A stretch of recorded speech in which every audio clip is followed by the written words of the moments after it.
The Honey Island swamp monster is one of southern U.S.'s most notorious cryptids. Seen in Louisiana's Honey Island swamp, witnesses within the marshland and visitors have seen a creature standing over 7 feet tall.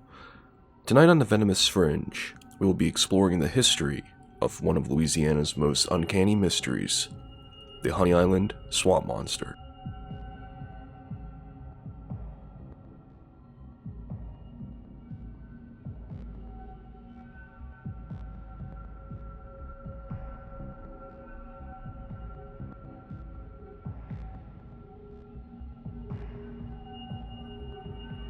On the eastern front of St. Tammany Parish, Louisiana, a small marshland named Honey Island, the swamp itself is 27 miles long and 7 miles wide, lying between the East Pearl and West Pearl rivers.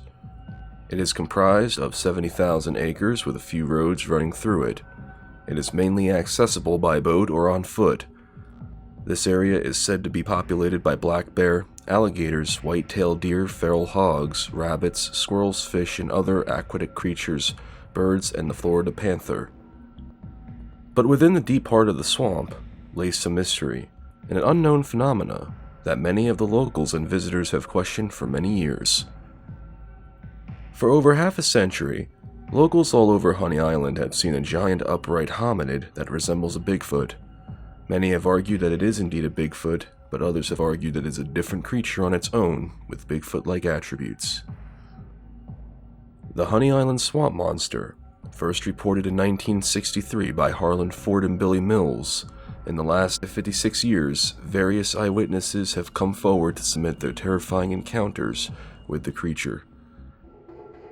The creature, said to be over 7.5 feet tall, weighs over 400 to 500 pounds, has long thick hair appearing all over its body, brown and gray colored, often also seen wrapped in swamp weeds. The creature has a very rotten odor, a stench of skunk and swamp odors.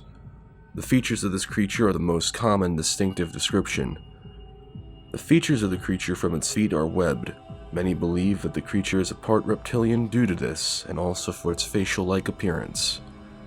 The eyes are often described as amber and disproportionately large. Reportedly, the creature has killed other mammals in the area from boar and dogs, and even possibly responsible for the disappearance of children in the area. No one really knows where the swamp monster originated from, but the creature has been notorious throughout the region of Honey Island and even in folklore around the region.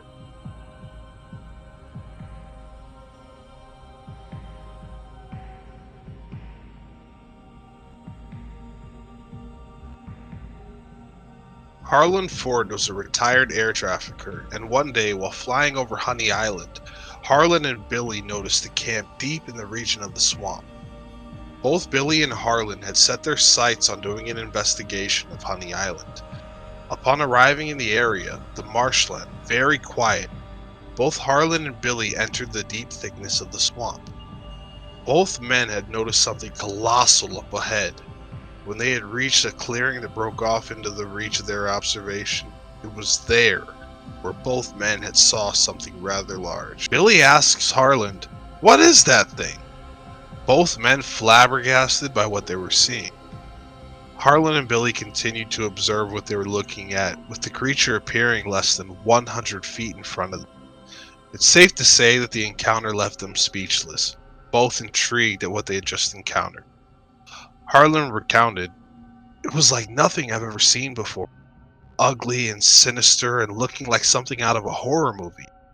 It swung around and looked at us for a moment, then tore off into the swamp. I want you to know it scared the heck out of me."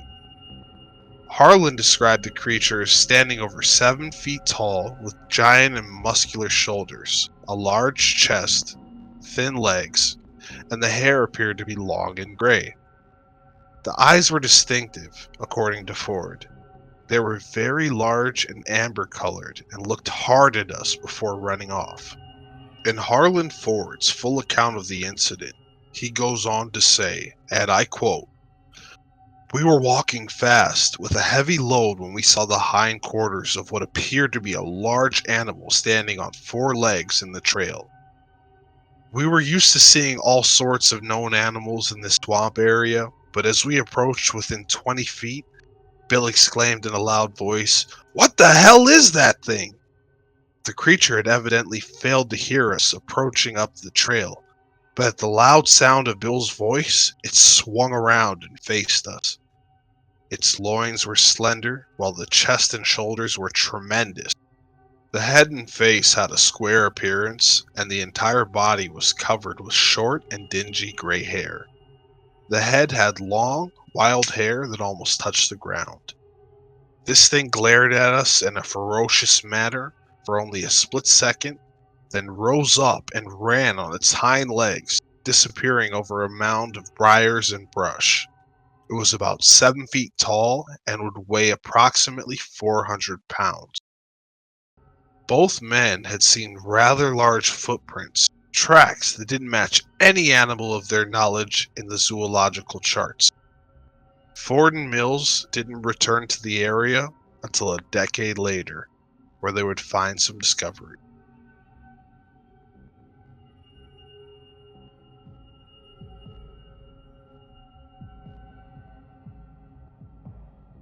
In 1974, Ford and Mills returned to the areas where they had first spotted the mysterious hominid. This time both men were set out on duck hunting. Upon their reintroduction back into the swamp, they came across something rather bizarre. A series of boar all lined up were brutally killed, all in the same region of the swampland. The kills were brutally executed, fresh and nerve-ridden. Several of the boar appeared to have been killed within 48 hours or less. The dead boar had cuts on their throats, indicating that the creature had bit through the flesh and had left them on the ground to die. The kills seemed rather fresh, as they did not possess any other wound. Ford and Mills carried on, finding the incident rather mysterious, but alluded to the thought of the kills being from the creature they had seen a decade prior. Both men had came across a pond that extends through another part of the swamp. They discovered ripples in the water, and further investigation came across more boar that were brutally torn apart. This time they had seen a boar with its gash in its throat and blood pouring all over the water like a bay of blood. Next to the boar, both men had come across footprints they had never seen, but at least once before, but no in comparison to any other reptilian or mammal in the area. Both men then realized that the creature was still around, seeing the fresh prints that were made in the ground.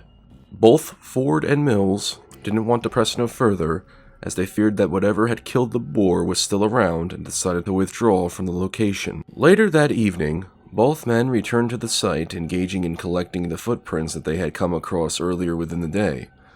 With the boar still in the area, both men had gotten plaster castings of the tracks left in the area. The following footprints seen here are plaster castings of what Ford and Mills collected during their brief stay in the Honey Island swamp. The footprints do not seem to match any other indication of a reptilian or mammal of any nature in the area. Upon visiting a website that showcases different footprints, none of whom seems to match up with the tracks found between Ford and Mills. Ford had contacted the Louisiana Wildlife Commission and a zoologist at the Louisiana State University. Both parties had came back concluding that whatever was seen in the swamp, it didn't catch any matched reptile, mammal, or any pool of zoological animals. The prints were an unknown animal. Reportedly, Ford had further adventures in Honey Island, and on one particular incident, one involving a friend of his. The following encounter goes, and I quote, "One evening late, just about dark, a friend and we encountered eyes. They were yellow or amberish color set, real wide apart. So this friend of mine, 𝗫𝗺𝗺𝗀𝗃, he took a gun, went into this area to try and kill whatever it was, and he says he came face to face with this thing. It looked like an ape, about 7 feet tall. He fired on it. He said that when he did, the eyes went away. It most likely turned and ran. He shot at it one more time. So we went back the next day to look for signs and blood, but we didn't find anything. We figured Jim had missed it that night." Ford died in 1980, but with his death, his legacy left behind very interesting material. But there were also people who encountered the legendary creature as well.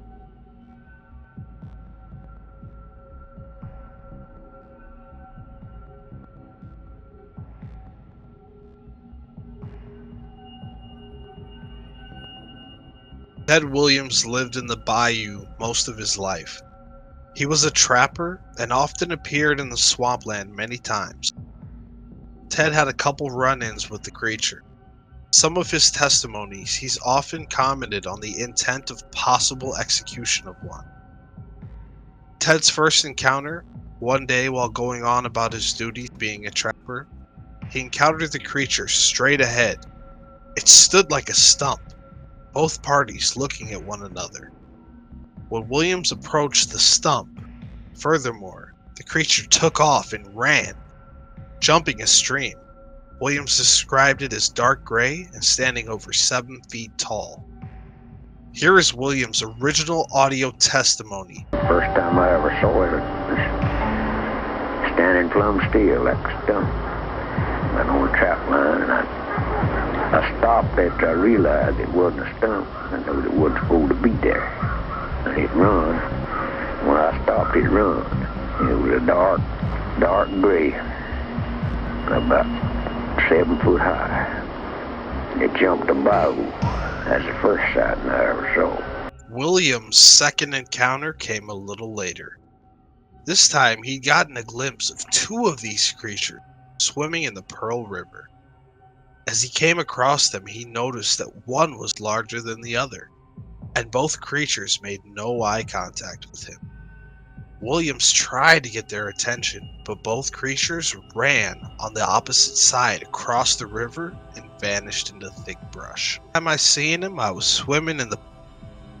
There were 2 of them. One was bigger than the other and faster than the other, and they swam just like a human with them long overhead strokes. I tried to get one of them to look at me, and the other one ran off, and the other wouldn't look at me. I could have shot it, but I wouldn't on account of it wouldn't look at me. It looked too much like a human to me. Broad shoulders, arms hanging down below its knees, hands looked almost like a human's. There were no further encounters from Ted Williams, but it's possible that whatever he had seen could have possibly killed him. One day, Williams was setting out to go to the swamp, didn't think too much, and then vanished. No one heard from him again. His boat was never seen again, and neither was Ted. Was Ted killed by the Honey Island swamp monster? Or did Ted happen to cause injury or harm to himself that led to no one in the area receiving his calls for help? No locals found his body in the area. Many of the locals around the area have claimed to have heard vicious and mysterious screams during the duration of the evening. Barry Ford claims to have heard screams around his house one night when making a campfire.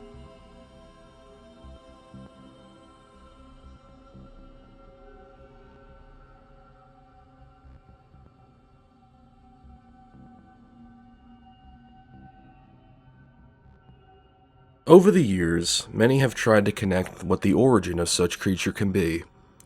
Where did it originate from? Its purpose? And for many who live in the area, many believe that the origin can be in fact of gene splicing of 2 specific animals, or even a Native American legend. In the early 19th century, stories go of a train derailment that left a circus of animals all left to escape.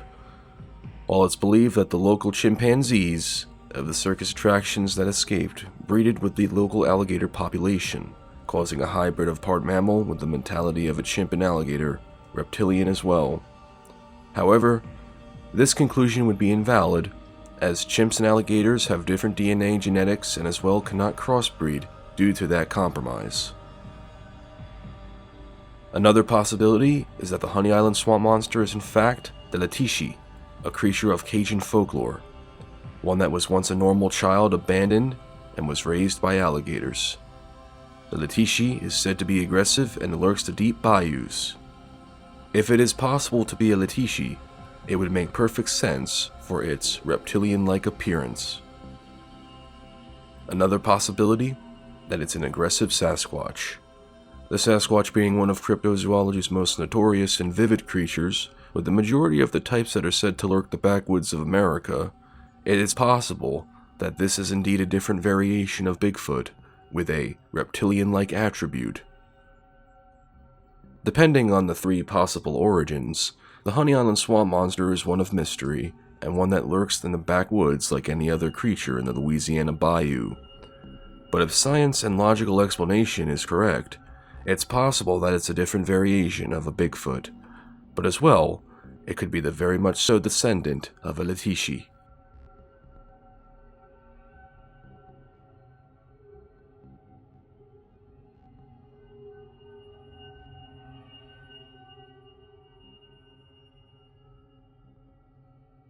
There's been a couple of pieces of evidence that have come to light since the Honey Island swamp monster was first spotted back in 1963.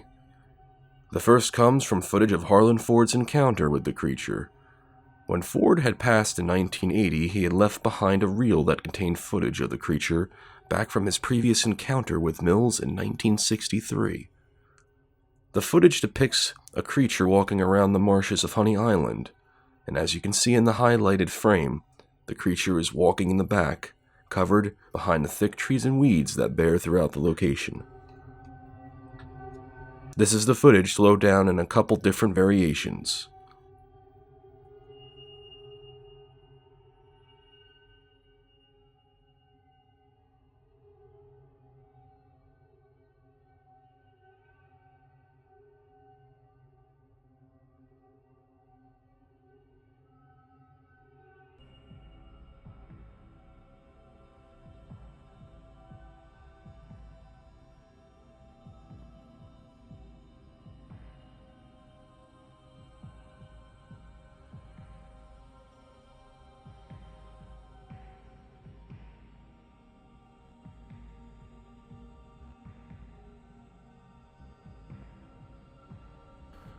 The footage itself is a very interesting piece of footage, and overall, if Ford and Mills wanted to fabricate something, it would have been a very complex hoax and one very well done.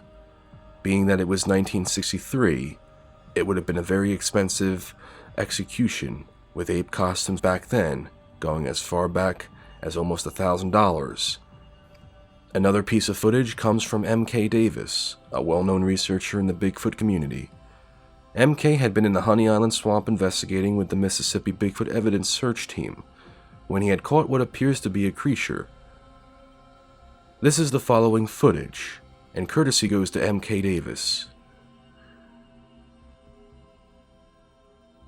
Depending on what is in these two videos, it is hard to make out due to the quality and the lack of complexion within the footage. For both parties, it's very hard to determine on what Harlan Ford had caught and what 𝗚𝘀𝗺𝗵𝗱 had also caught, but it still does not hold enough weight to declare that whatever this is, it's the Honey Island swamp monster. The following images are footprints of what appear to be of the giant creature. The footprints do not match any common zoological reptilian or mammal. The footprints appear to be large in diameter. They do happen to resemble your usual alligators and possible primate-like imprints. However, even the tracks themselves do not match to fit your usual alligators, mountain lions or bear, or even crocodiles. With this possible evidence, what do you believe is in the pieces we've showcased this evening?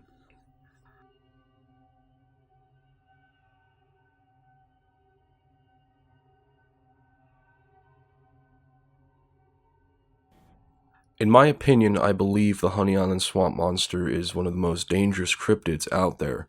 Now, personally, I believe that if this creature has the capacity of an aggressive-like behavior, very antisocial-like behavior, you have something here that truly is going to be indestructible to those who encounter it. When we reflect on the Ted Williams encounter, Ted Williams briefly mentions how this creature has this perfect ability, in a sense, to have a great leap, very similar to some Dogman cases. We've heard in the story that he noticed that the creature had jumped a bayou, which of course is a little impossible for your typical animal, but for this one, it had no problem doing it, so it has a nice source of athleticism in it. You also heard the case when he's swimming in the water or the pond in the river, and Williams couldn't get a good visual because he thought it looked like a human being. So these creatures have a very good way of manifestation of keeping themselves hidden in a way, and of course keeping themselves projected in a fashion that would be more that beats the eye. And then you also have a case here where you look at these footprints. You have these footprints here that do not resemble any of your typical reptilian or primate that you would find, whether it's in the woods or just in general, going through footprints that were taken of plaster castings of other animals respectively. There is something large. There is something about this creature that truly does send off the vibes that it does not want to be bothered. And truly, I've heard some cases there and there in which people have believed that this creature could be responsible for a lot of the decrease in the Louisiana swamp, the population of animals. We've heard stories of them howling. We've heard stories of people going missing. And I strongly recommend people look at some of 𝗫𝗪 Holyfield's work, because it truly is a very interesting piece, from books to documentaries.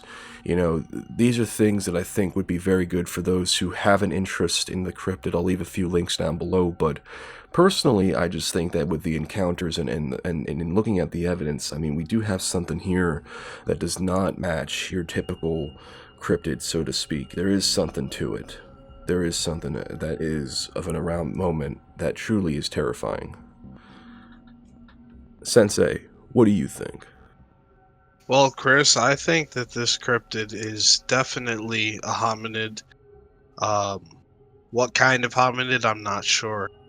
It seems to have some sort of reptilian origin, but it also seems to have some human-like features.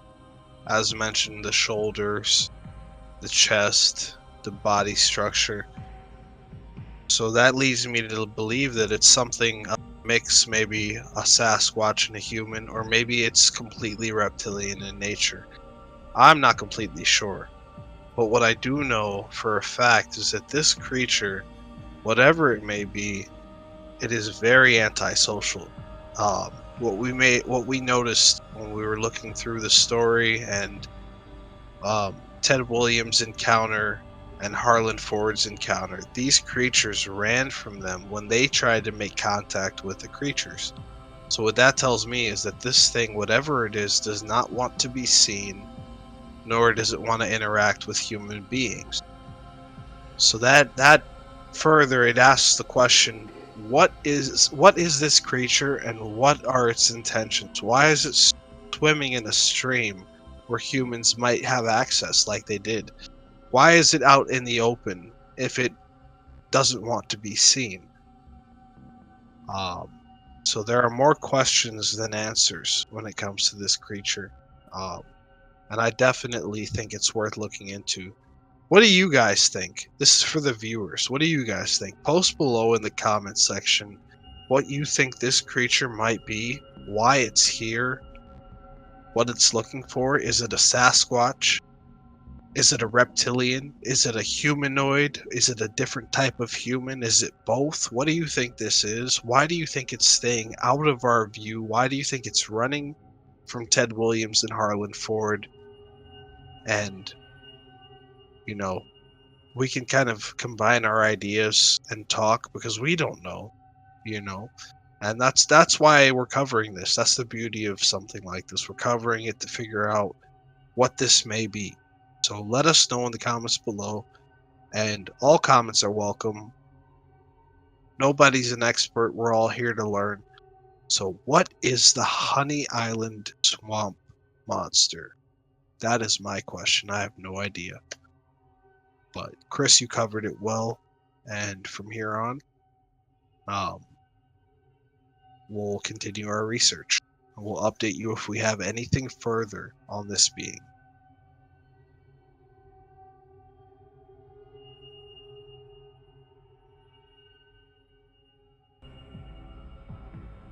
The legacy of the Honey Island swamp monster is one of Louisiana's most notorious legends, one that has lurked the swamp for centuries.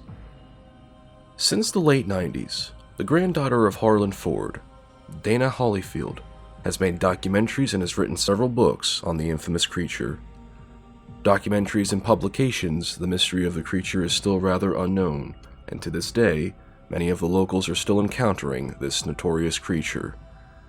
The finalization of such creature to lurk in the bayous of Louisiana is one of the mysterious anomalies that lurk the southern U.S. And in conclusion, the swamp has a lot of secrets and a lot of mystery, and perhaps this is just one of the very few mysteries that we may or may not have a conclusion to.